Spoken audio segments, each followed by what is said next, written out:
Frog fans, welcome to season 4 of Postgame Beers podcast, your Horned Frogs podcast with the best frog ball analysis and zero credentialing. We're back, baby. Yes, sir. I'm your host, Kyle Malloy. Welcome to my co-host, Jacob Sailors at JD Sailors, along with our producer, Crazy Red Cartwright. We've got our host and guest, Uninformed Pod, Garrett Evans here. Our Sultan of Stat, Martin Guerrero, he will join us later on. He's not here right now, but we're all going to be here tonight, guys. And so it is great to be back, fellas. It's good to see you. Jacob, what's up, buddy? Dude, so you said it's season 4, which is crazy, right? It doesn't feel like this is our 4th year doing this. It feels like we still just started. Maybe our production probably seems like we still just started, although sweet new video, Garrett. Shout out to you for making that. That was awesome. But do you remember before our first episode how nervous we were and we like sat around in the lounge for like 2 hours drinking before we finally got the nerve to hit record? Oh my God, yeah. And what a shit show that was, because dude, there was 5 of us huddled around 2 or 3 different mics. No, we had one mic in the center of the room. It was a single mic. Yeah, it was a campfire. One mic. Yeah, it was exactly like a God campfire. damn. But Before I get to our no, hold on. I had a Okay. point to that. All right. So I started to feel some of those nerves since we haven't potted in so long. It'll Am do I it. alone in that? I was like looking at the clock. I was like, 45 minutes till time to pod, man. I was like kind of getting worked up over it. Because when we were potting like week over week over week, it became not really routine, but you don't really get that same excitement level. But then we take a few months off, and now it's like I feel rejuvenated. Glad to be back. There was about 40% of folks that joined us last season. So you haven't been with us the entire time. But that first pod was so rough that we had Kirk Sarlos's brother himself, Keith, the man of Sarlos and Sons Winery, send us some mics because he's like, y'all's audio is terrible.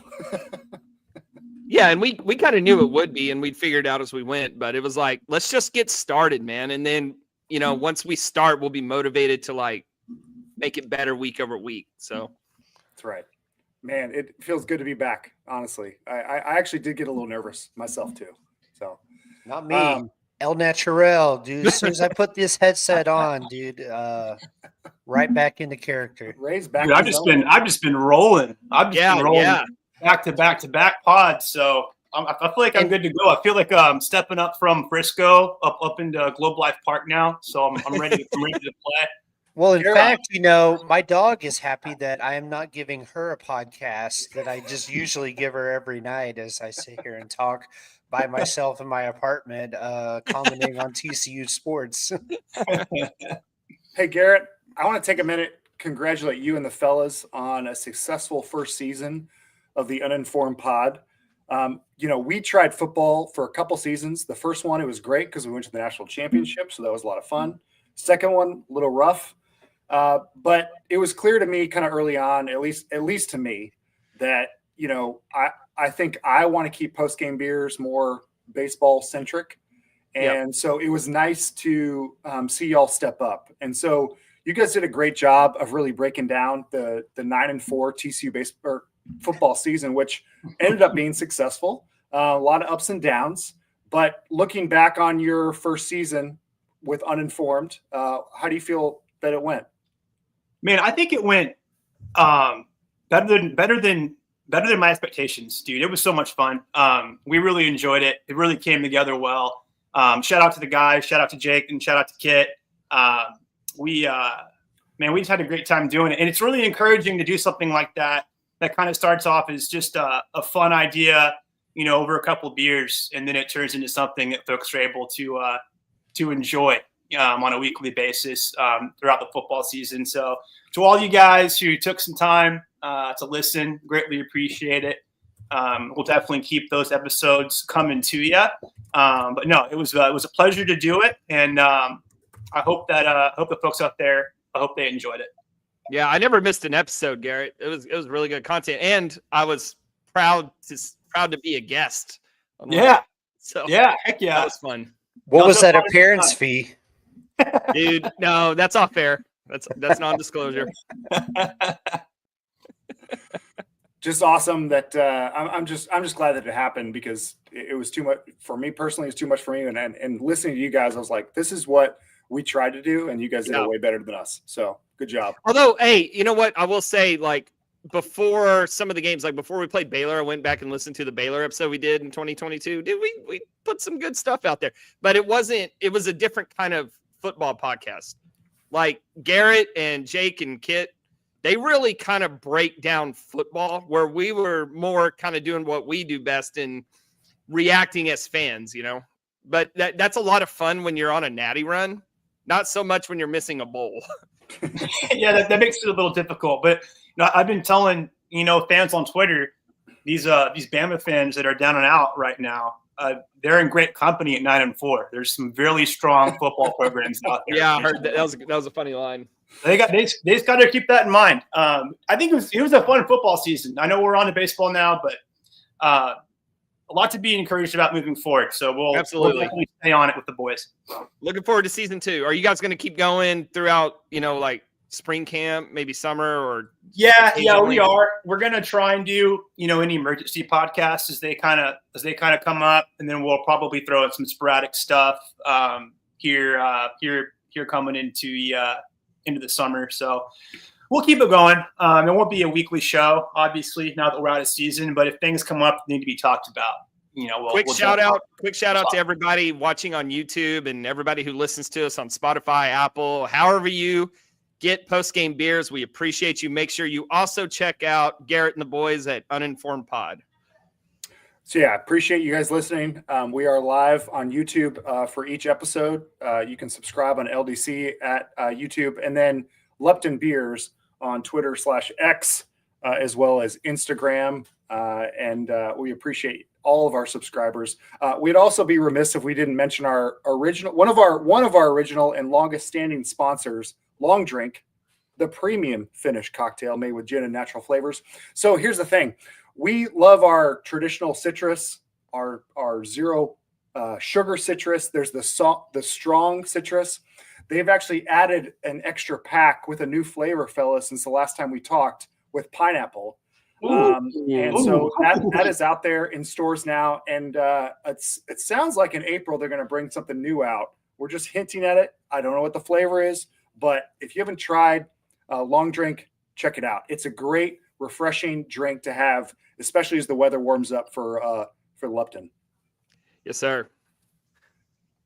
Highly recommend before date night getting that pineapple long drink going. Any do you want to continue? Right. You want to elaborate, Ray? So here's the Vibes thing. would be at an all-time high. Our subscribers and our listeners would like more context, and you owe it to them to provide more information. Please go. Well, it's a sweet tasting drink. Let's move on. Let's move on. Okay, I guess we're not.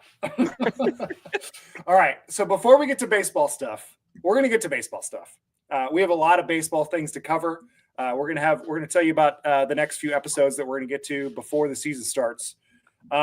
Let's start with the big bang in the TCU community, and that's our new athletic director, Mike Buddy, the previous Army athletic director, who overtook Jeremiah Donati, who exited for South Carolina. The program doesn't matter. Job downgrade, in my opinion. We've been better at in almost every sport, unless you count women's basketball. And now with women's basketball in top 10, it doesn't even matter because we're at that level too. Yeah, I'm pretty sure we're a women's basketball school now. That's what I've been told. Garrett, I'm going to turn to you first in terms of specific things that you know about Mike and that are being brought to the table. Some additions with the subtraction, if you will. Yeah, so quick hits with him. Things that stood out to me when they made the hire. I think, dude, just his career path really intrigues me. I think it's really kind of neat to get to have an AD in the building that played sports at the highest level. That's really cool. He was part of the championship Yankee squad. So that in and of itself, I think is kind of unique in a way to connect with the kids inside the department in a way that other ADs may not have the ability to do. Insofar as, how he got to where he is today, he came up through the same school where he played ball at. So he had all kinds of positions over at Wake Forest before, long before taking that AD job over at Army. So another thing that's really Jake he touched on this our last football podcast, but with them, his kind of claim to fame while he was there, outside of the success they've had on the field, is an ability to fundraise at a level never really before seen over at West Point, which really is not an easy thing to do when you're thinking about budgeting through something that's funded vis-a-vis the government, and then having to figure out ways to collect those funds to do that massive stadium reno that they're now in the process of doing. So he was the guy who was kind of the mastermind behind that, was able to orchestrate that very massive project for the troops over there, for their new football field. I think that shows he's a strategic mind, and he knows how to kind of bend around ways to figure things out. I think TCU is, in addition, I wouldn't say it's a precarious position by any stretch, but we are kind of uniquely positioned in the size of school that we are, yet the draw that we do have in the market we're in. I think having a guy who has proven that he is a strategic thinker, has found ways in his past, right, to think outside the box. I think that will provide a really good fit for TCU, in my opinion. I know there were factors out there, mostly been around a lack of experience at a I guess, what is it, P3 now? P3 level, a lack of dealing with big NIL. I think those types of concerns I think we can kind of probably leave those to the message boards. I don't think those are going to be a big hindrance for him. I really don't, especially in the world of revenue sharing that TCU is about to dive right into. I think we're going to be very well positioned with him at the helm. So what do y'all think? Well, I think we're bearing the lead. He's a baseball guy. Dude, I was just exactly. He's a baseball guy. The most important part, he's a baseball guy. The biggest part, yeah. Well, I will say this. But he's also still the chairman for college baseball. So basically what that means for us is we're never going to miss Omaha again. Well, I will say this. When it was announced Donati left and we're going through a process, finding a new AD, I was like, you know what? I'm not going to get too wrapped up in it, too concerned. I'm going to trust the administration to do what's best for TCU and TCU athletics. And I said, whoever they hire, I'm going to back. But I just hope selfishly it comes from a school that cares about baseball. And I'm not sure that they could have hired a better guy in that regard. No, of course not, dude. What was the Boise State AD was being floated? Yeah, that wasn't all that exciting to me. That dude killed Boise State baseball coming out of COVID. That dude here in Fort Worth, get out of here. I mean, you see, like Garrett mentioned, he's the committee chairman.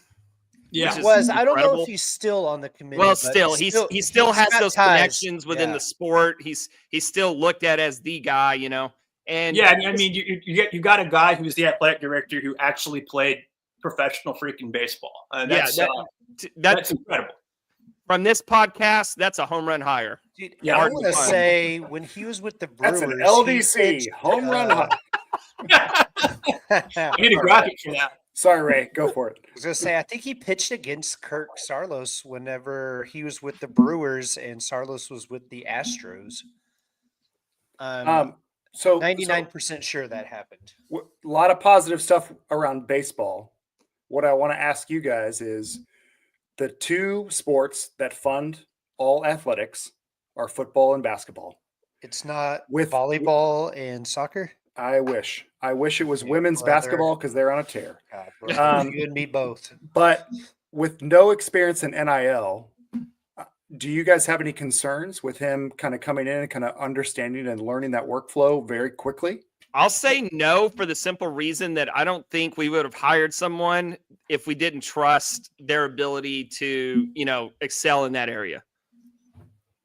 I agree with that. TCU would have done their due diligence, and if that was as big a concern as people online want to make it out to be, he wouldn't have been brought in the first place. Agreed. Well, So, hey, y'all, the last time I checked, the Department of Defense's budget was like $32 trillion a year. So I think he's okay with NIL. yeah, I didn't think they were going to hire someone that would ignore NIL or football or even men's basketball. I mean, those are kind of like real basic prerequisites to being an AD, right? If you're at a school that cares at all about athletics, I mean, that's like the most minimum requirements, right? I don't think there's a ton of schools out there that make it a requirement. And I'm not saying TCU made it a requirement. It could have just been lucky this way, or maybe they did make it a requirement. I don't know. But for baseball to be a priority, I hear what you're saying, Jake. that's a bonus to me. It's a bonus, right? I doubt it was a requirement to say we want somebody who's going to think about the other sports.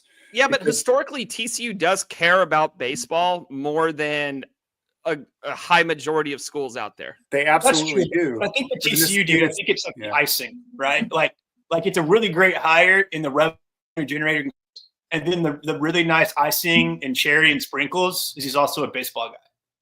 So it's kind of that perfect fit, that perfect puzzle piece for what is a good find for TCU, which is also another really cool thing. We went out and did a really good extensive search and came back with a name that I did not think was going to be on the radar. Mm-hmm. Good on TCU for doing that, stepping up to the plate. Yeah, no offense to anybody within the administration already, but what I didn't want to see is for them just to say next man up. And I don't want to go down the hall situation, right? Yeah, that's what they did with Donati, and that worked out okay. It is. So let's give props to the people who are in the current administration, because almost I don't think anybody left for South Carolina with Donati. Yeah, they all stayed at TCU.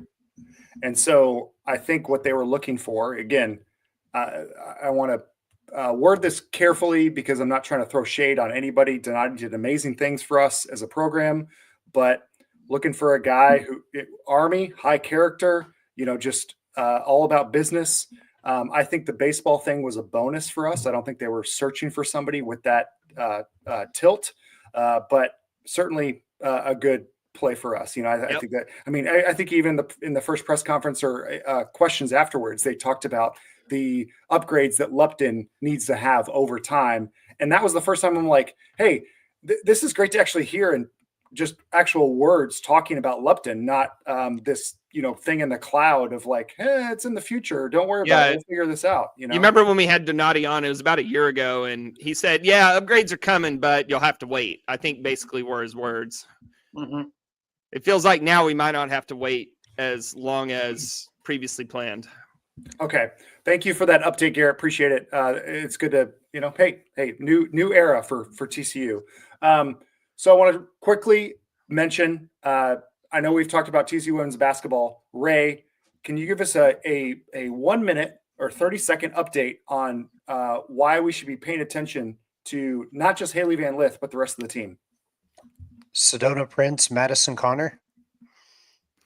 Thank you for that 3-second update. You wanted a quick Madison Connor, dude, she's insane. She's probably the best shooter in the NCAA. I think I read a tweet, saw a stat that she only trails Caitlin Clark for most 3-pointers over the last few seasons. Sedona Prince, finally healthy, is having a career year for her, averaging over 15, I want to say over 15 a game, huge block numbers and rebound numbers. And then, of course, Haley Van Lith, which everyone comes out to see. And it's really nice to see her because, man, she was hated on when she was at LSU. And come to find out, it wasn't her. It was the Antichrist, Kim Mulkey, keeping our girl down. Yeah, 18-1 TCU women's basketball. They are just on a tear right now. Beat UCF tonight by 9 points. And if you're not paying attention, then you should be at this point. Fun part of the schedule coming up. They've got in the next couple of games ranked matchups against Utah, Iowa Kansas State good? Kansas State is very good, and Baylor. Those are Okay. all within like the next like 7 games, I want to say. Without Awesome. can't remember Awesome. the schedule off the top of my head. Awesome. Well, we're not post-game beers at the LDC for nothing. And so we're going to get to some baseball content. Yeah. I want to start before we get to our non-conference schedule, which that's our plan. Let's talk about our plan for the next few weeks. We're going to talk about non-con tonight, kind of break down some of those teams. And then in the next 2 weeks, we're going to break down our conference schedule against some teams that we've seen before and some we haven't. Unfortunately, we don't get to play some of our old conference foes, but that's the way it is in the new Big 12. And then, fortunately, they don't get to play us.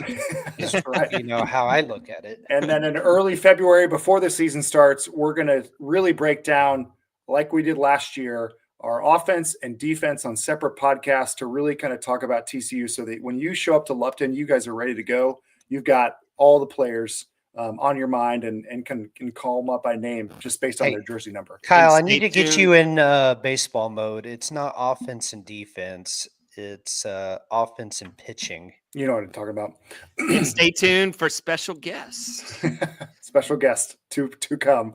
All right. So quick off-season note before we get to the non-conference schedule. Our old friend, Bill Mosiello, rejoining the team after a 2-year stint as Ohio State's head coach. He comes back.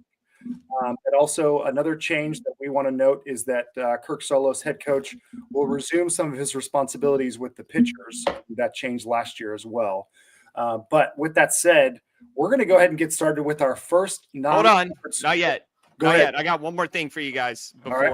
before we get into the team. So it does have to do with the schedule. So the schedule came out last fall and we looked at it and, we saw, okay, we're playing Tech, but we're not playing Oklahoma State. And we were kind of looking for like the juice in the schedule. And it's like, I don't know, man. There's something on the schedule that feels lacking to me. And maybe I'm just adjusting to Texas not being on there. As for OU, I don't give a damn. They can go away.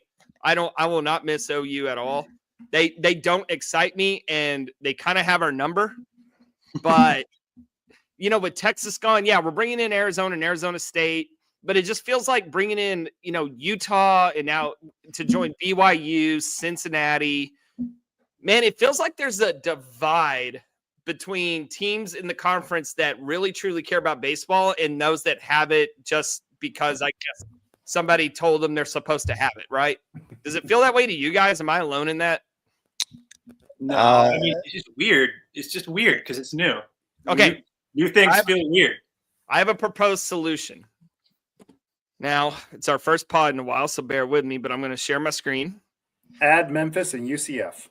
Or No, USF. no. We're going to keep the same teams. Just kidding. We're going to keep the same teams, but we're going to divide it into 2 divisions. Okay? Oh. So I present to you now, if you're watching live on YouTube, you can see this. If you're listening on Apple or Spotify or whatever, then I will describe it as we go, and hopefully it'll make sense to you. But I present to you now the Big 12 Premier League and the Big 12 Pretender League. All right. So you have the Big 12 Premier League, and these are kind of the teams. I already take issue with. Hey, hold on. Hey, zoom in. I can't see shit. Okay.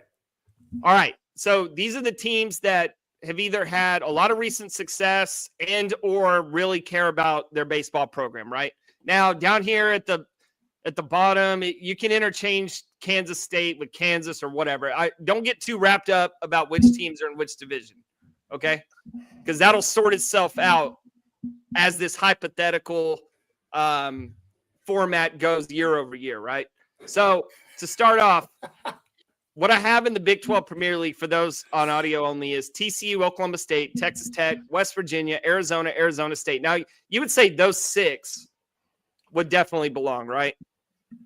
The 7th spot, I have Kansas State, but again, that's interchangeable. Don't get too wrapped up in who I have there. Okay? Depends on if Pete Hughes is still a head coach. Well, Kansas State just went to the Supers, all right? That's why I put them there.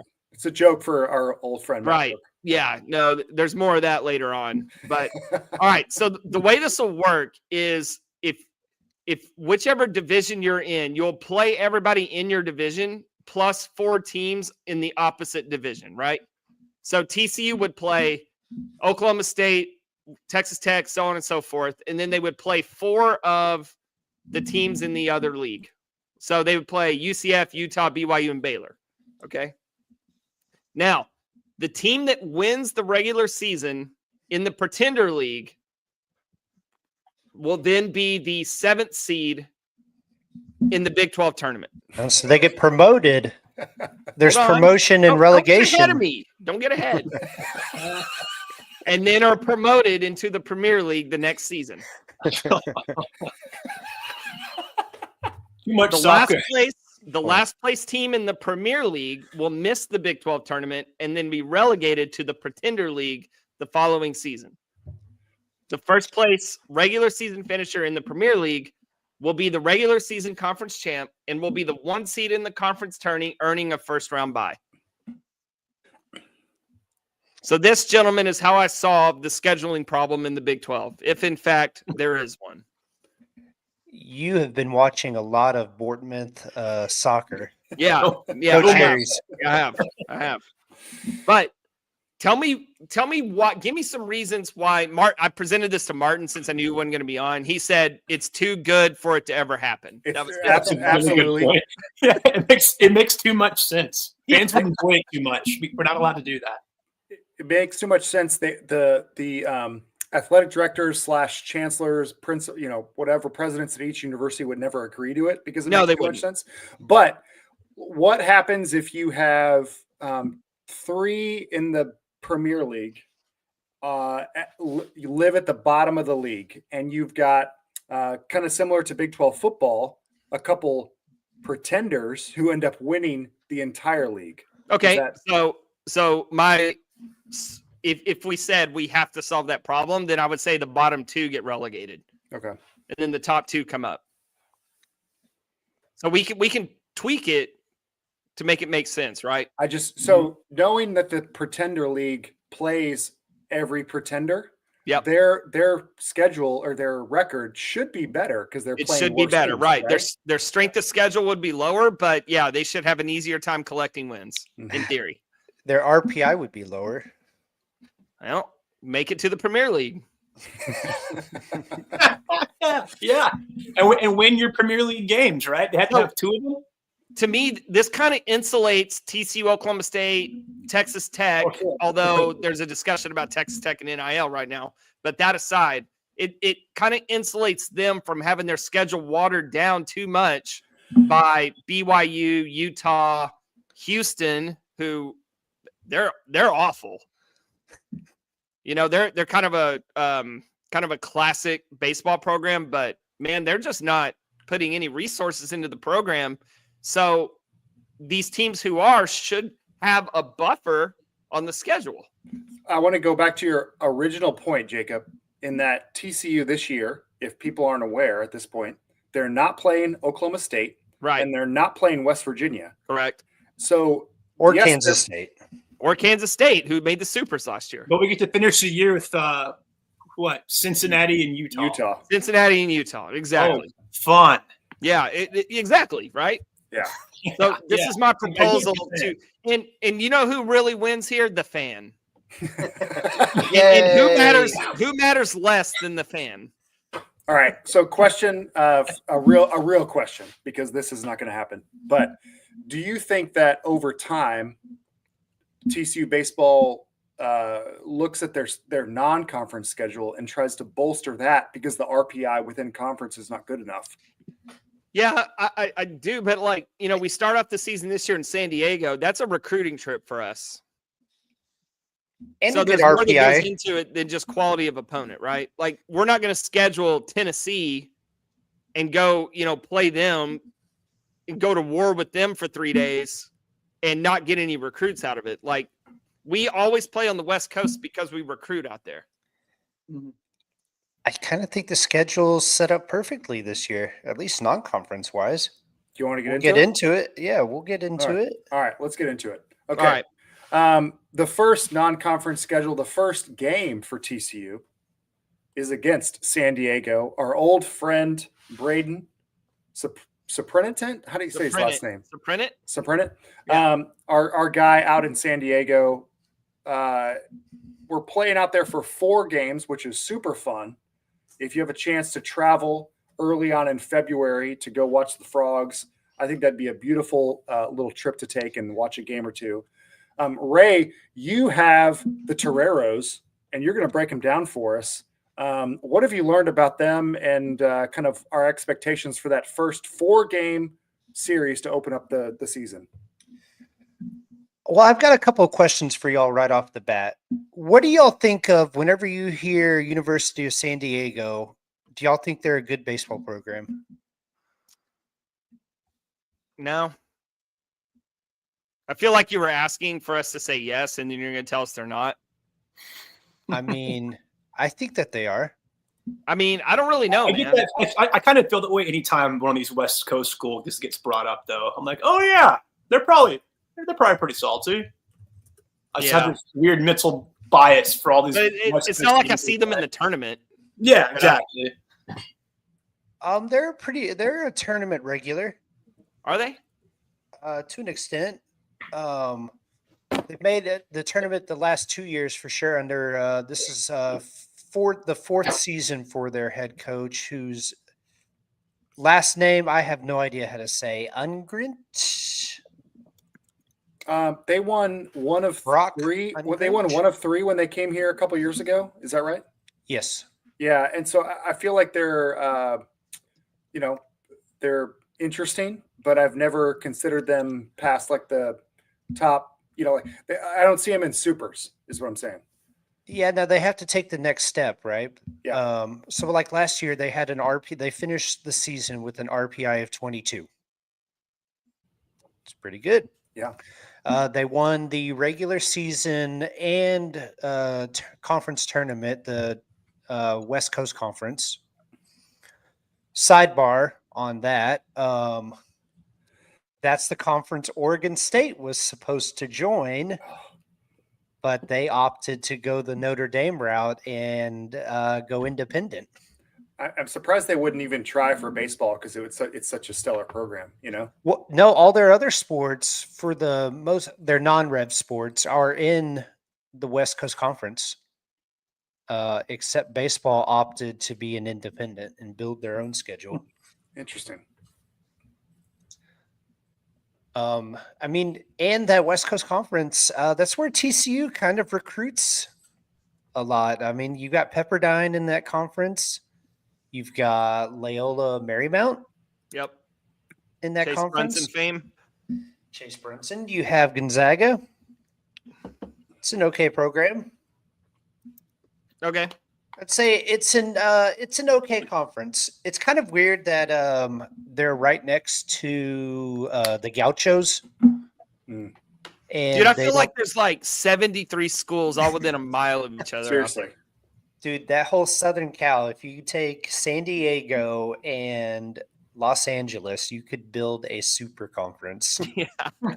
Just with the amount of schools that you have right there that play quality baseball. Yeah. I mean, don't get me wrong. I do think they're quality. I just never think of them as like I see them on the schedule and I don't feel threatened. No. And it's going to take a couple of these teams, like San Diego or the Gauchos, making a couple of deep tournament runs. Well, Fullerton was a blue blood for a while. They were a blue blood for a while. Now you kind of think of them, you want to get into that kind of East Carolina Southern Miss kind of territory whenever, when you're not a power school, whenever people talk about you. I do wonder if, I think TC has been a direct beneficiary of this, but the recent migration of California to Texas has hurt California and kind of propped up some Texas schools, namely us. Yeah, but I think it kind of works both ways where you'll see some migration back. Now, the top talent's going to go wherever the top talent wants to go, right? Yeah. The top talent's not staying. But you get kids that come back home for sure. They say start Well, in Texas. I'm more and they go saying back like home. their parents moved here in the early 2000s. Oh, gotcha. Yeah, like when Toyota moved their headquarters Yeah, exactly. to Plano, that kind of thing. Yeah, for sure. Anyway, so what about the team? Now to the team itself. Now I want to take you back to actually, how many Texas Ranger fans do we have in here? I'm raising my hand for those on Spotify. Okay, obviously not MK. I'll take a third because I'm in the region and I enjoy cheering for the Rangers. So whatever. So what's over the past decade, a little more than a decade, let's say the last 15 years, who's the biggest fan favorite of the Texas Rangers? Ian Kinsler. That's a good one. That's a good one. Not quite who I was thinking. Michael Young. Nolan Ryan. Oh, No, dude. gotta be. I'm just And don't say Rugnet Odor with that stupid Jose Bautista punch. Whatever. No, I'm thinking of Adrian Beltre, right? There you go. And, Yes, sir. Hall of Famer. Do y'all remember seeing videos? You would ever, Evan Grant would post them every now and then of him like in the outfield before. Dude, don't games. tell me his kid plays for San Diego. Throwing batting practice to his kid. No, is he doing a right home field? run, taking a knee? Dude, I've been waiting for this day to come because I knew that kid would be a monster. Okay, so your starting third baseman this year for San Diego, wearing number 29. Let's go. Freshman AJ Beltre. No way! Oh, Dude, Yeah. Ray, that is an awesome note because, yes, I know exactly what you're talking about. And I would see him, this little 5-year-old just hitting tanks. And I'm like, this kid, boy, he's going to arrive one day. And the day has come. Isn't that crazy? Because it only feels like a couple of years ago that Beltre how old is it? 14 years ago or so? Beltre's kid. Yeah. There you go. Now Oh, this no. kid is a full-blown D1 baseball player. That's amazing, dude. He's I'm from so much San more excited Diego. for this series now. Yeah, me too. That's All fun. right. Ray, Fun fact. quick question. Is he any good? Did you see him when he was 5? I mean, I missed it. I'm sorry. dude, he was hitting tanks in the home run Dude. porch. I mean, they may have been from, out in the outfield. But And this was still. like back in Adrian Beltre's heyday. So everyone was extremely high as they should have been on Adrian Beltre. And then they would see his kid and be like, man, wait till he grows up. Future Ranger right there. Torero. Yeah. So that's What the position does he play? Third base. Third base. Of And he wears course. Yeah, of course. and he's going to wear number 29. Dude, that's so Incredible. cool. That's so cool. Incredible. All right. Anything else we need to know about the team? Because I think that sums it up. Yeah, actually. So whenever you look at this San Diego team, think two-way players that can We both got a lot of pitch. riddles tonight. I'm enjoying them so far, but riddles. Does Peyton Tolley have any eligibility left?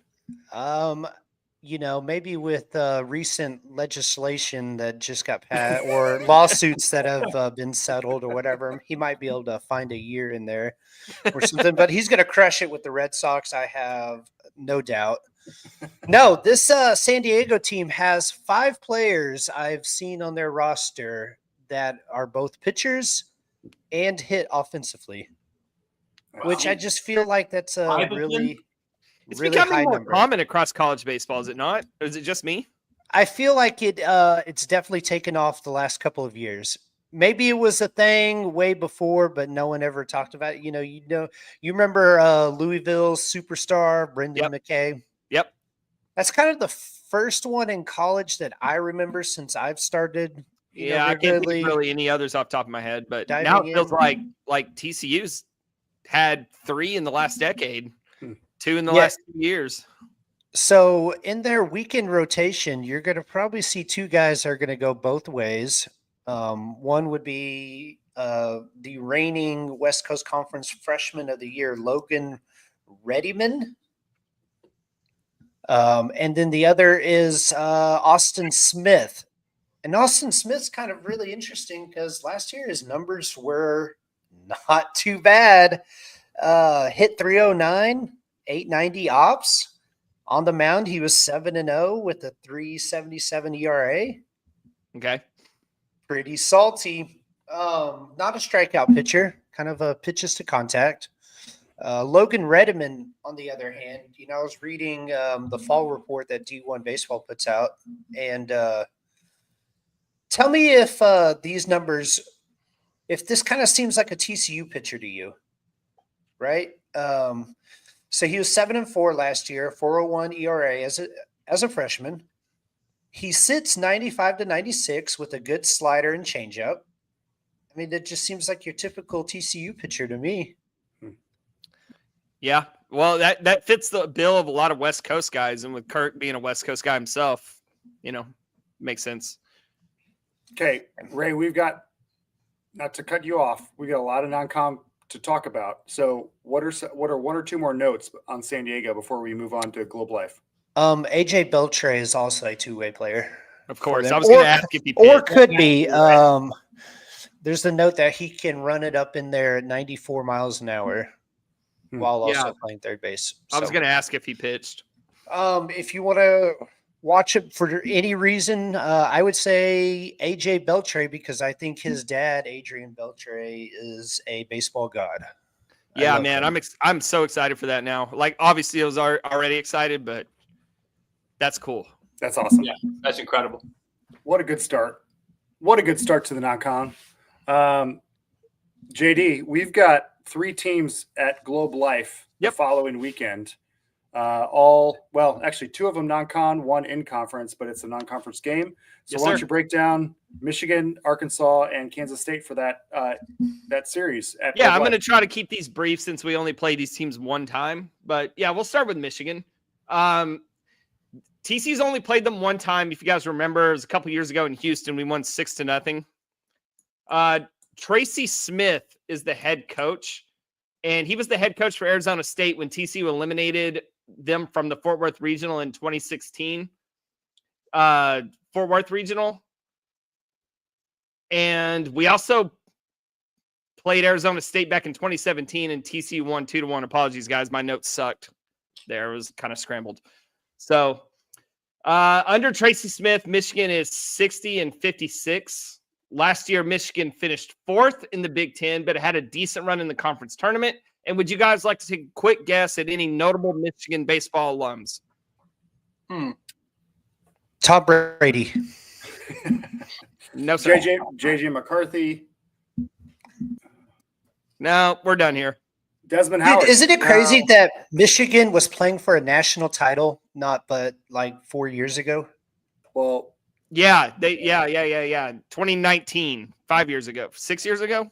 God, I can catch you fast. 6 years ago. God, man, COVID. Yeah, and then a year after that, they fired their coach. So in comes Tracy Smith. They didn't fire him. No, to go to Clemson. Okay, and you're right. Clemson is rolling. Yeah, I didn't look that deep, but okay. Might I interest you in Chris Sabo with his goggles and all? That sounds like something you would name your dog. Yeah. This sounds like a good outdoors dog. Do you not know who Chris Sabo is? Not off the top of my head. I don't know. Bro, he had the goggles. Did you not collect baseball cards as a kid? I grew up poor, and I watched other kids do unboxings and all that.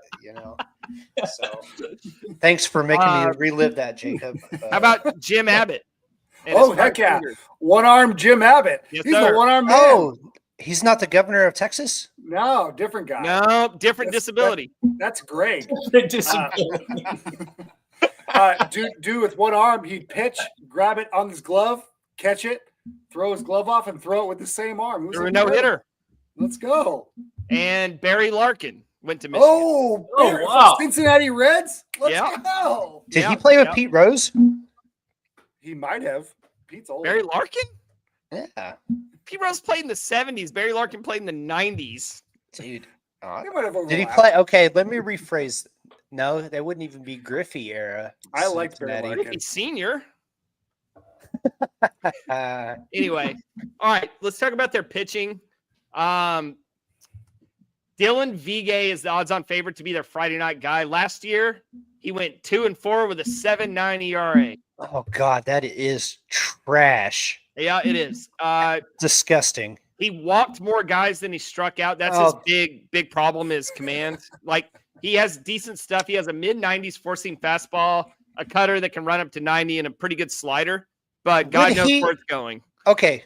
Would he even have made it out of fall camp on TCU's roster? Well, there's a reason he's not at TCU, and he's at Michigan. No. Okay. Say he was at TCU competing. He walks on. He's coming in. No, there's no way, dude. There's no way. We should be able to get some guys on against Dylan Vigay. Their offense, they have a really good player named Mitch Voigt. He's their best player in the lineup, and he's hurt till the mid-spring. Is he related? I wonder if he's related to former Yankee great Luke Voigt. No. Moving on. All Colby right. Turner. Colby Turner's a transfer from San Diego State. He's a pretty nice hitter, but the rest of the lineup's just made up of your everyday scrappy college baseball players. Really nothing that stands out in their lineup. So, All right, so Frogs should be 1-0 after one game at Globe Life. let's hope so. Big Ten's such a trash conference. I don't know right. why. Let's hope they're 1-0 because the next night we draw number 5 Arkansas. Okay. Overrated. Now, of course, many TCU fans remember smacking the crap out of them 2 years ago in Arlington and then again in the Fayetteville Regional. This is a little bit of a better team. I'll get into that, but I do have one note about their history. Since MK was born, they've been to Omaha 11 times and they've won 0 titles. So if you think TCU's cursed with our 6 appearances, Arkansas still looking for their first, and they've been 11 times in MK's lifetime. Let's go back about 7 years. 7 or 8 years. We don't need to do this for a million times. Not again. All right. For their pitching, gone is Hagen Smith, but in comes Gabe Gakey. He's their ace, and we are super lucky to miss him because he'll be a first-round pick this summer. So we're most likely going to get ECU transfer Zach Root. He's a junk-throwing lefty. So I don't know how much you guys watched last year. Given the history of TCU baseball, give me the badass Friday night starter over the junk throwing lefty. Yeah, it seems to be TCU's kryptonite. I agree. Yeah, but I don't think Gabe Gakey's the guy you want, though. Dude, I agree with you in principle, but we lit Hagen Smith up. Well, lit him. Junk throwing lefty. Yeah. Junk for like 98 from the left. Junk is that's gonna remind me of Coastal for So it's most likely going to be him, and the only reason it's a question is because of how much talent Arkansas has.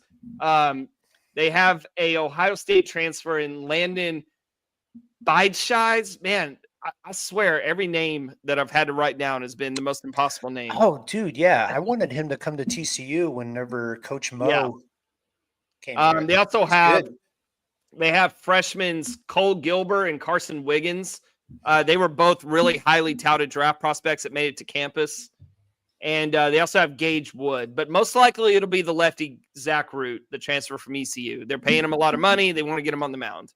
Gage, is that a former Tech guy? Is he related to Gene Wood?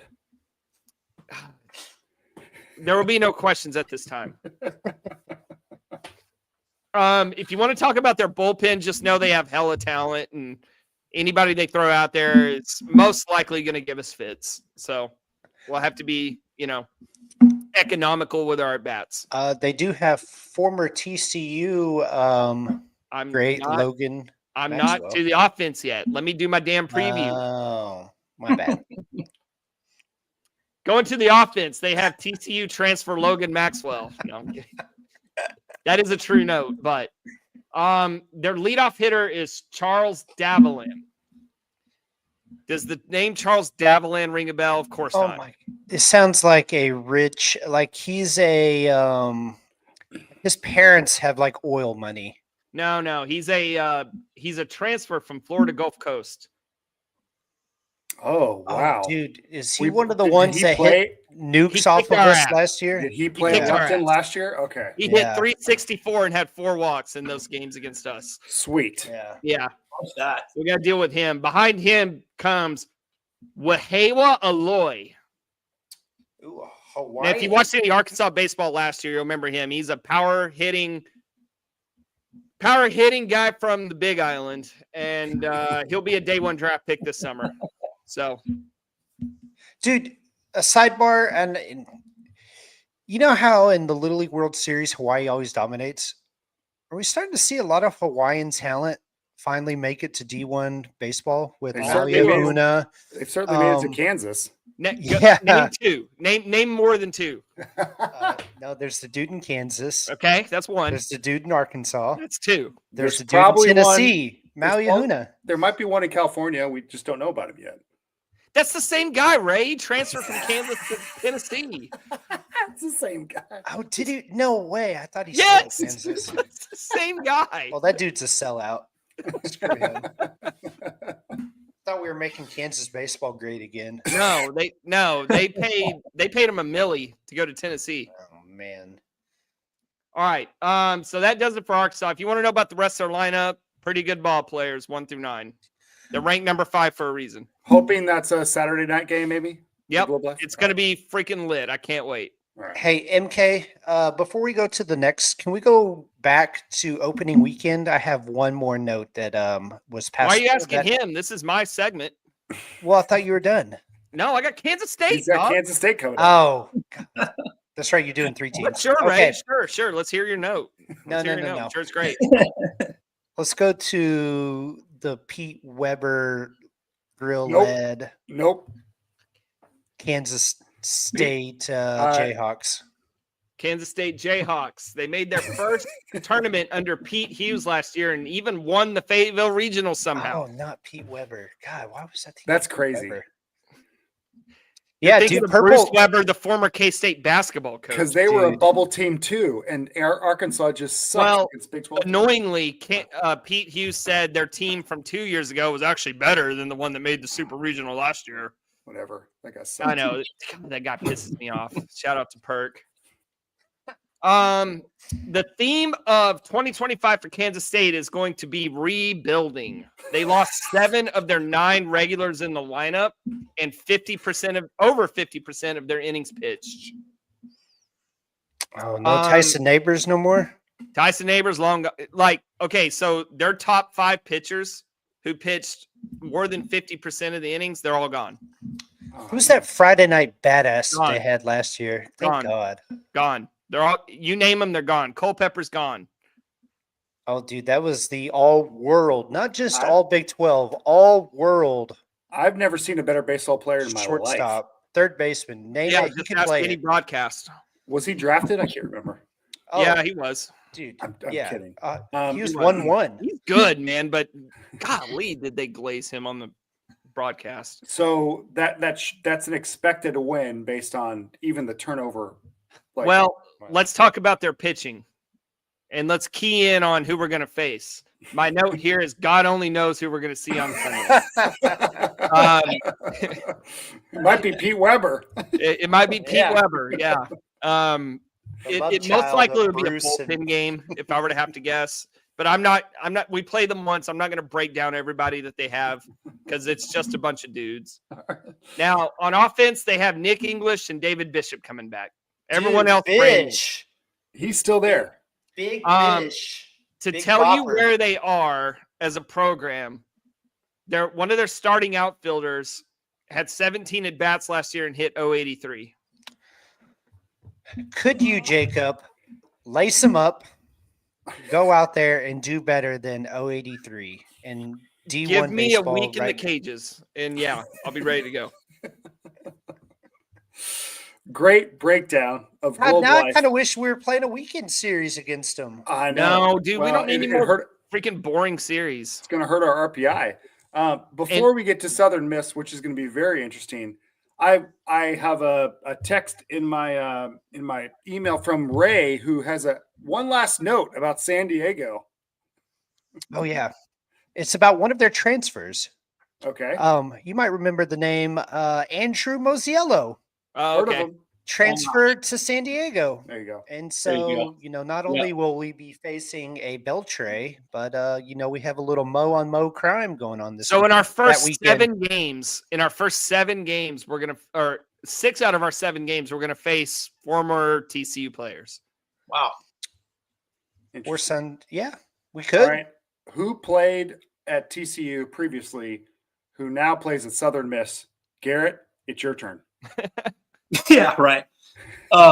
We don't have any ex TCU ball players there, do we? I hope not. 'Cause I surely didn't that's write for it you down. to tell us, dude. Well, Yeah, yeah. I surely didn't find that in my notes. Come on, You're the boy. expert. It's uninformed for a reason, gentlemen. No, the Golden Eagles. So, do you guys know how many times they've made the tournament?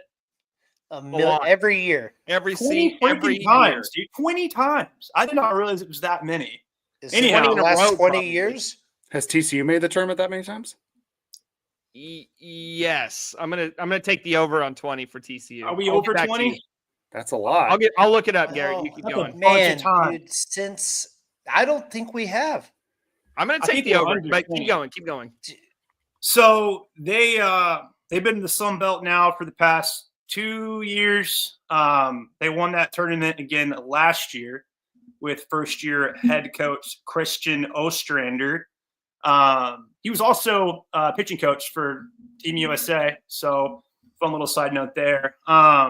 These guys are really good, man. They were 41-18 last season. They rattled off 14 of their last 15 games last year. On top of that, they have a string of 30-plus win and 40-plus win seasons going right now. 22 for the further and 8 for the latter. That stands for the longest in Division I baseball. So they're a salty squad. They got knocked out of the Knoxville regional last year. They had kind of their performance in that regional was kind of weird when I went back and looked at it. So game 1, they get their doors blown off by Indiana 10-4. They couldn't play defense, dude. No, they turn around, they beat Kentucky 6-0. Then they play Indiana again and they wallop them 15-3. And then of course they end up getting knocked out by the Vols in game 6, 12-3. But all that aside, they're a really salty squad. They're going to be really salty again this year. They're returning a bunch of talent. They've got 23 guys coming back. They've added 4 people through the portal. I think probably at least 3 of those will be key contributors. At the end of the day, it's going to be a tough out for TCU when they come to town. They did have some key departures, but again, they're in a situation where they're able to fill these holes. That real tough leadoff guy they had last year, Dalton McKintrey, he's gone. But again, they're going to be able to fill that hole. Slade Wilkes is gone, and then a couple of pitchers gone as well. And then they did lose a freshman to the draft, but they've already said we're going to start their senior in that role anyway. So not really a huge loss for them.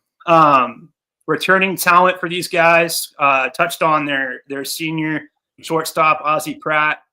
He'll be back in that role again. Davis Gillespie, he's a sophomore outfielder. He was batting .318 last year, had 8 home runs and 44 RBIs. He's back. One guy they're excited about this year again, I'm going to butcher this guy's last name, senior Carson Petow. I don't know. Anyhow, their coach said he probably had the best fall out of all of their guys. So we can expect to see a lot of development out of him. He missed a lot of the end of last season, which I think hurt them a lot, especially in that regional. But he'll be back. He's healthy. He'll be playing well, along with Nick Monastery. Anyway, junior infielder. He'll probably be second base again this year. He'll be very talented. And then they also are bringing back a lot of their good arms too. Again, for new additions for these guys, they went out and got some quality outfielders from the portal. Ben Higdon, he was a redshirt out of Kentucky. He batted at .459 last year with 21 home runs. He is going to be playing for the Golden Eagles this year. He'll probably be starting. And then Joey Urban will be a good piece for them in the outfield as well. He was a first-team All-Big East selection last year. So all that to say, they're in a really good spot. with all their talent they're bringing back. A couple exciting little pieces for them that I found interesting. We touched on earlier how often we're seeing guys who can pitch and hit. They do have a freshman in their class this year who's a kid like that. His name is Dre Barrett. He is a right-handed pitcher and a third baseman. It's looking right now that there's a pretty good chance he might actually get the starting nod over at third base as a freshman, potentially. Folks over there are saying they think that he may end up being a household name, so they're really high on that kid. And again, he's only a freshman.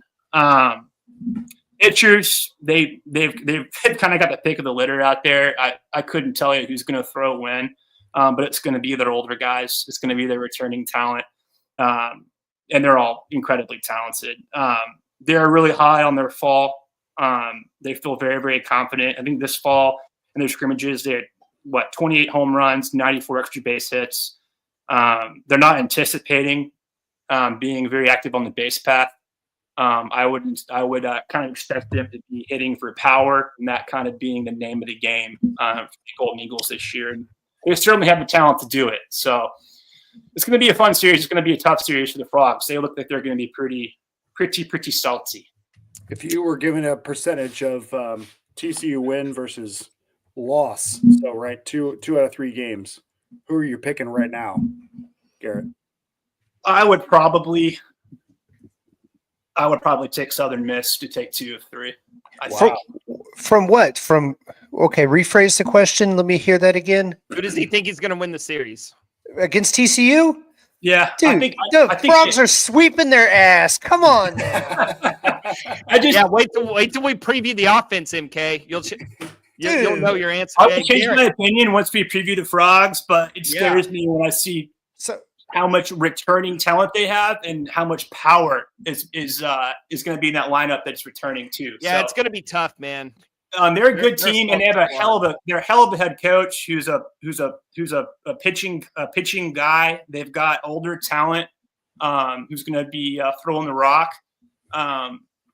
It's a challenge. So no, I would love to say Frogs win the series, and I think they very well could, but I would be remiss if I wouldn't say I feel at least 50-50 on this one right now. Hey, I appreciate the honesty. That's not our opening weekend, or actually that is our opening. That's our opening weekend series. It's not our opening game. But Ray, chill out, man. Hey, we got some time to talk about Southern Miss. No, yeah, we'll figure all that out. That's a 3rd-tier program in the state of Mississippi where the education level is so freaking low. God, get these dumbasses out of here. They don't, because they're not focused on education. They're focused on baseball. Apparently, yeah, they didn't come there to play school. So February 28th. To March 2nd. That's our first home series. It's going to be a great non-conference series. Yeah, it's going to be a lot of fun regardless. It's going to be 40 degrees out. They're not hitting in their little Cracker Jacks bandbox ballpark. Actually, okay, that's actually a great point. That is a valid point. It is a great point. Not hitting in a smaller stadium, I think, is going to matter. Thank you, Garrett. And being on the road in general. Yeah. Thank you, Garrett. I do have some breaking news real quick. Breaking. Boo, boo, boo, boo. Frogs just swept Southern Miss. TCU has made the postseason 18 times. So the under. There you go. Boom. Oh, so okay. They're right there. So Southern Miss has made it 20 and TCU's at 18. That's incredible. Yeah, but they're in the 3rd-tier trash conference. More breaking news. We've got our guy, the Sultan of SWAT, back on the pod. What? Hey guys. How do I sound? Hey! Martin Guerrero, he's back right in time to talk about our next non-conference series. No, let me pitch my realignment to him real quick. Let me get his thoughts. Go. I was kidding. Come on. Denied. Actually, we expanded on it, Martin. Martin, taking Southern Miss. Martin, these guys have no imagination. I presented it to him, and they were basically like, "Won't happen." Oh, dude, I want to expand it. Let's get it. Let's get it. We still talked about it. We've got power conferences and then G5. Why not do relegation that way? What leaders? I really like the idea, Jacob, but I really want the names to stick so I can get a T-shirt made one day that says "Pretender League Champion." Incredible. We should get T-shirts made and mail one to Yeah. Pete Hughes. Right. A little trophy. Yeah, You know or something. present it to him at Globe Life. We'll do a big on the field before the game presentation. Actually, We'll go Matt out there. Perk will do that personally. Throw out the first shirt. We'll get him out there in flip flops again, trying to throw. Martin, we've Right, been going for Martin. an hour. Appreciate you being here. What you got and what you want to share? Is Fresno going back to Omaha? Most likely not. Yeah. Again, sorry I missed most of it, guys.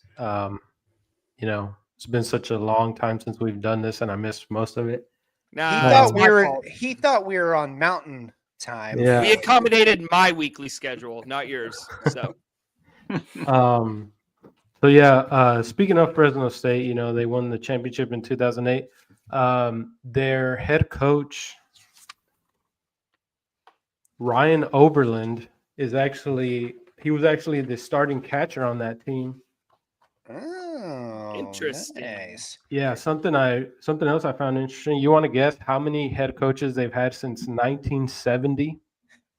Dude, they've got to be 12. like the Pittsburgh Steelers and only Right. had like Hey, 4. 4. 3. Oh, I was gonna say 3. I Dang. thought 4 was high. Yeah, and Ryan Overland is only in his 3rd year. So Wow. he'll be there for a while. They're the Pittsburgh Steelers of college baseball. It's not a bad thing.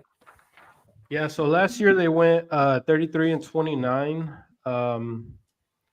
They won the Mountain West Conference championship and secured a auto bid to the NCAA tournament. They went 0-2 in the Santa Barbara regional against UCSB and San Diego.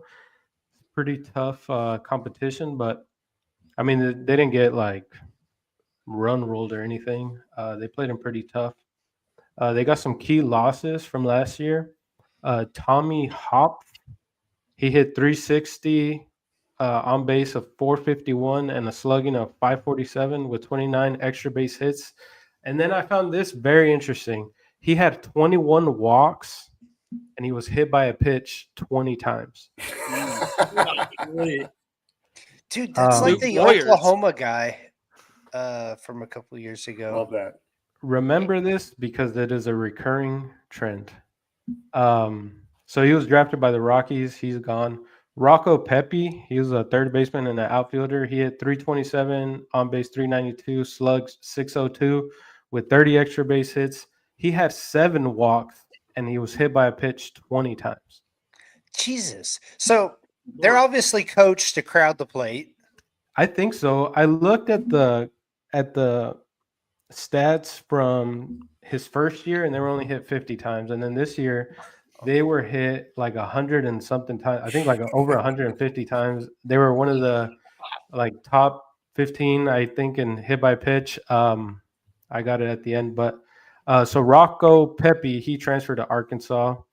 And then Grady Morgan, another outfielder, he hit 302, 407 on base, 566 slugging with 34 extra base hits. He graduated. He's now playing in the independent league. And they also lose about half of the innings pitched from last year's team. Like, I think it was like 49%.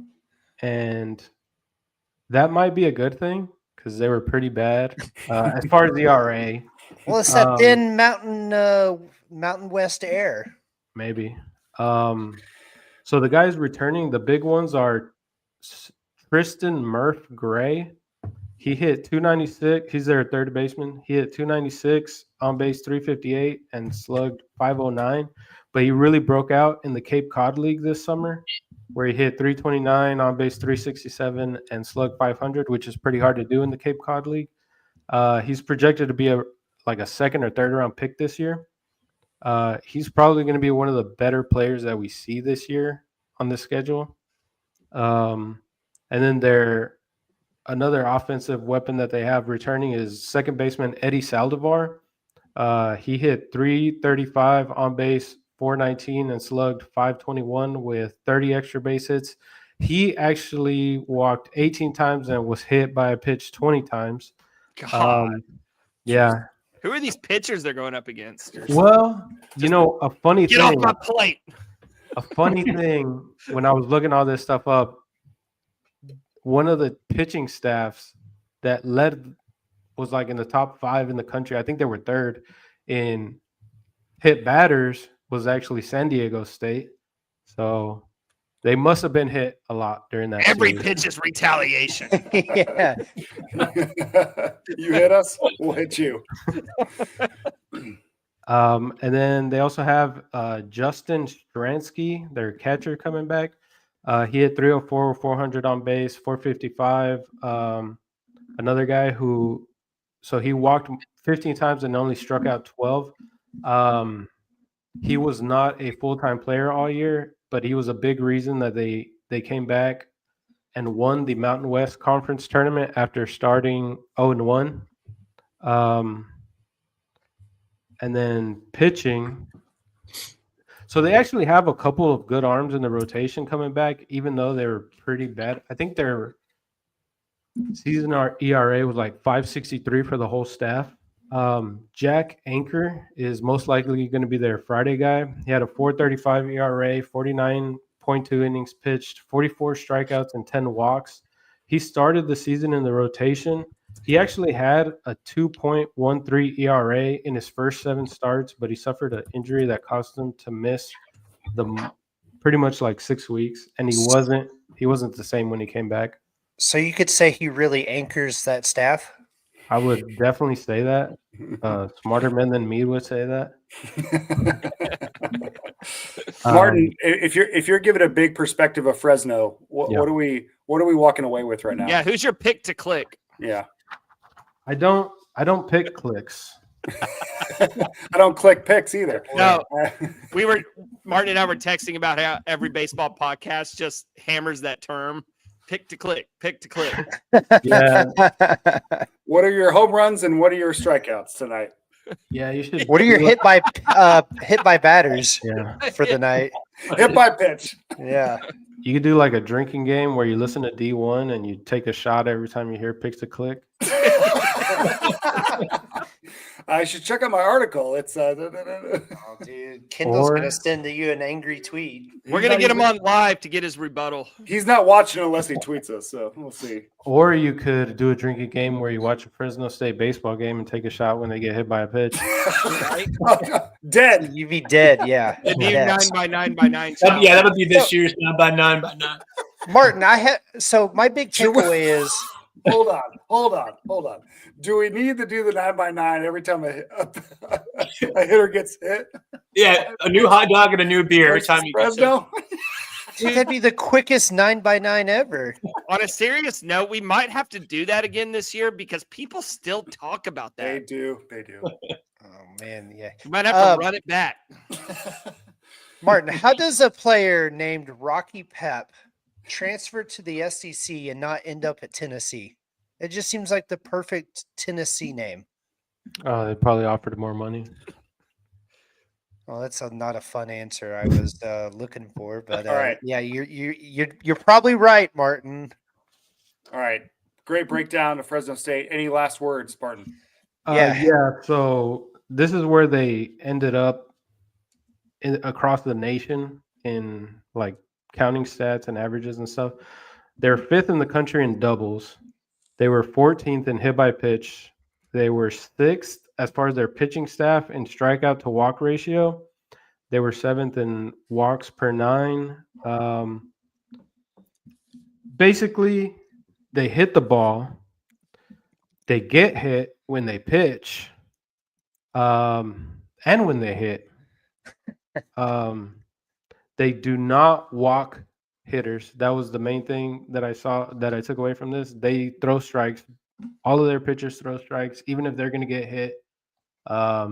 They're not afraid to throw in the strike zone. They're not going to make you. They're going to make you make a mistake. They also started 25-9.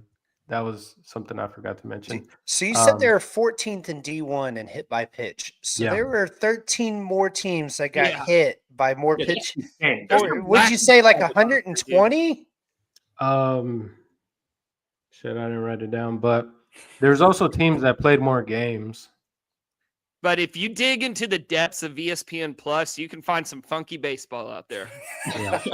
I just didn't think there's that many guys out there getting plunked that regularly. I didn't think there was that many games to play. Dude, we're like Luke Boyers will get hit like 5 times in a season, and we like name him captain hit by pitch. This dude's out here getting hit 22 times. Yeah. 2 of them, dude. That's crazy. Yeah, they'd look at Luke and say, "Those are rookie numbers. Son. Yeah. You gotta Those numbers. bump those up." Great breakdowns. Hey, we have so we're not going to break down the rest of the non-conference games. We are real quick. No, we're not. Yeah, we are. Hey, I'm going to name them, and then we're going to talk about one stat. Hey, or this will 2 stats take on like 2 minutes. I prepared for this, so we're Here going we to go. do it. We got Tarleton. All right. We got Air Force.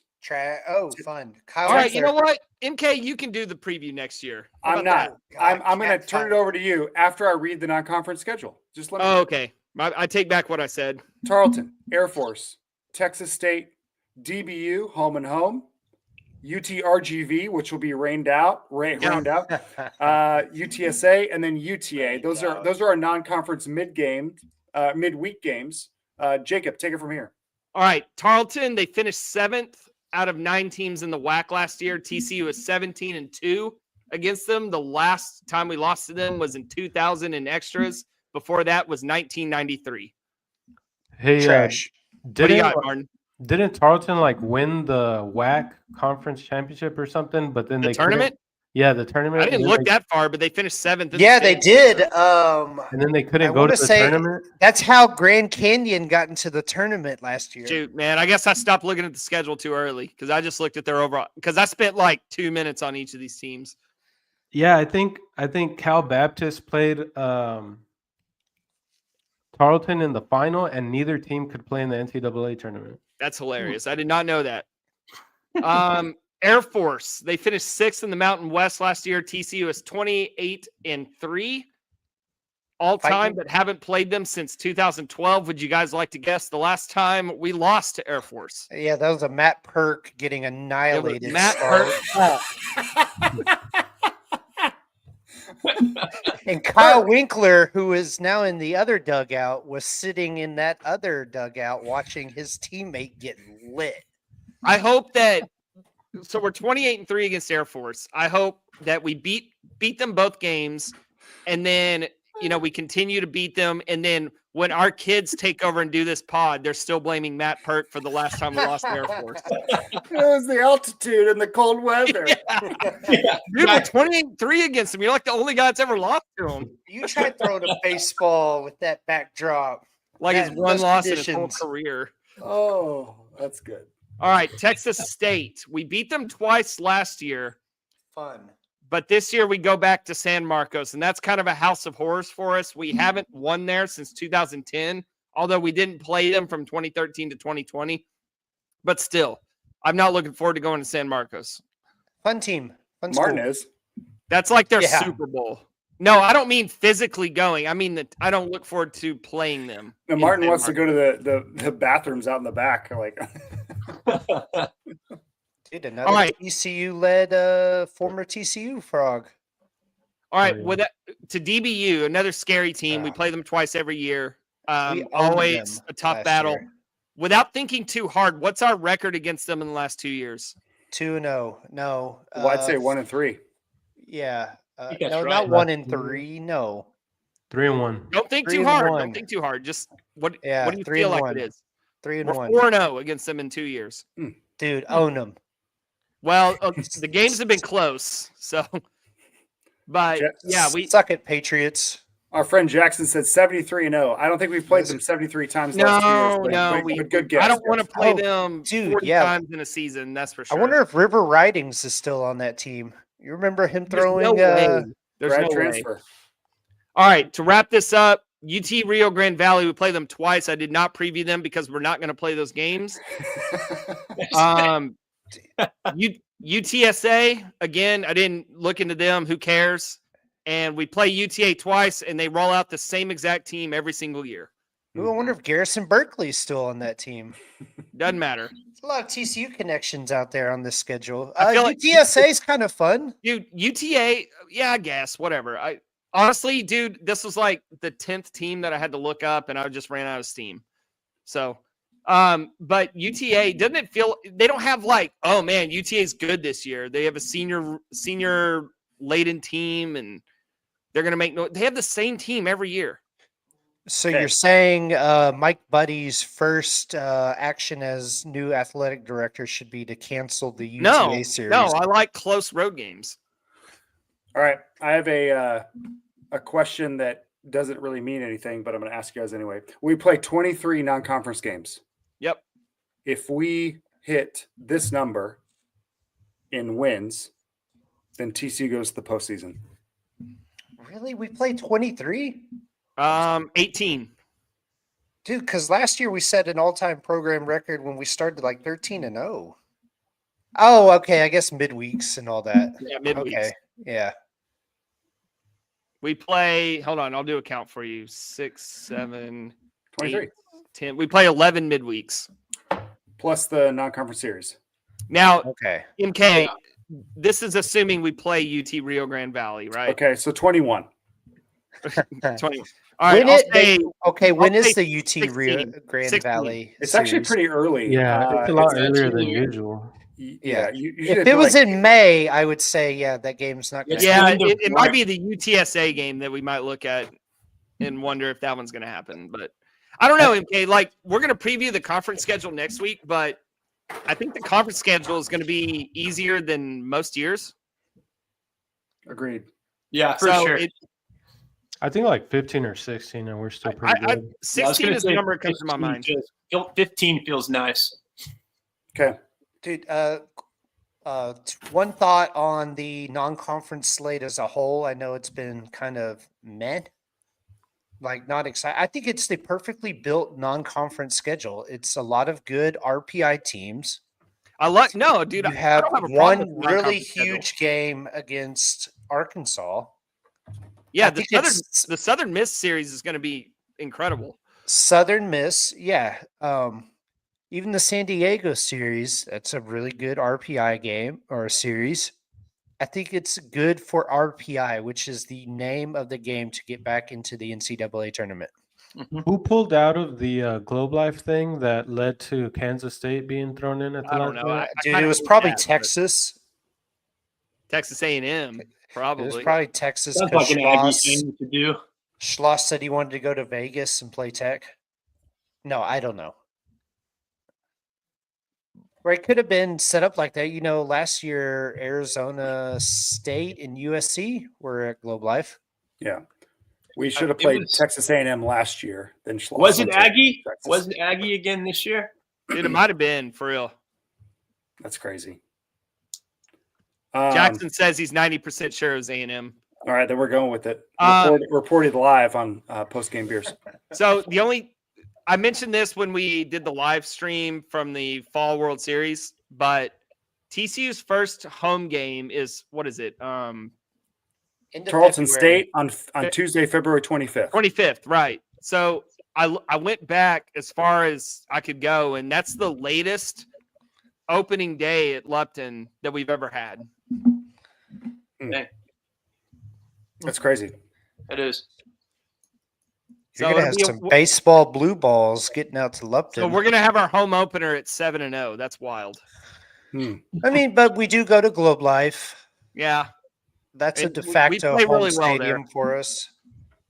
Well, not Dude, with the Arkansas. San Diego series, man. I remember, was it 2020? We started out there and we lost like the first 2 games of the season or I something. thought like it was that. here. I thought we played them here. Terrell was Yeah, we here. played them here. Was Yeah. it here? No, it was in 2021 because I was looking back at our old notes and like we interviewed Braden for that series. It was 2 years ago. Hey, remember Yeah. they had the shortstop with the surfer Yes. dude like Harry. He went to Orange Yeah. Yeah, Lutheran. you're right. We swept Kentucky. And Yeah. I'm just thinking of like when we start the season on the West Coast, we usually start slow for some reason. Hmm. That just Surprised that What it is feels the like. Dodger Classic still? Is that still a tournament? Yeah, but it's not like Not like it was when it was TCU, Vanderbilt, USC, or UCLA, I should say. It's like some years they have like Sacramento State or something, and then Gross. now I think Vandy still goes, but TCU doesn't. Oh, but the team that pulled out was Georgia. Okay. Oh man, that would have been hella fun. Yeah. damn. Okay. Damn, another Okay. TCU connection. Their baseball ops guy used to be here at TCU. Fellas, it's been a minute. I appreciate us being on tonight. 90 minutes in. Let's get some last thoughts from y'all before we kind of close out. Again, the schedule for those still here with us, we appreciate you guys live. We're going to do some conference series the next 2 weeks. So we'll break down the first half and then the second half over the next 2 weeks. And then we will get to the offense and the pitchers after that before the season starts. So before we close out our non-conference series, Jacob, any final thoughts or notes that you got? Nothing for baseball, but shout out to everybody watching live.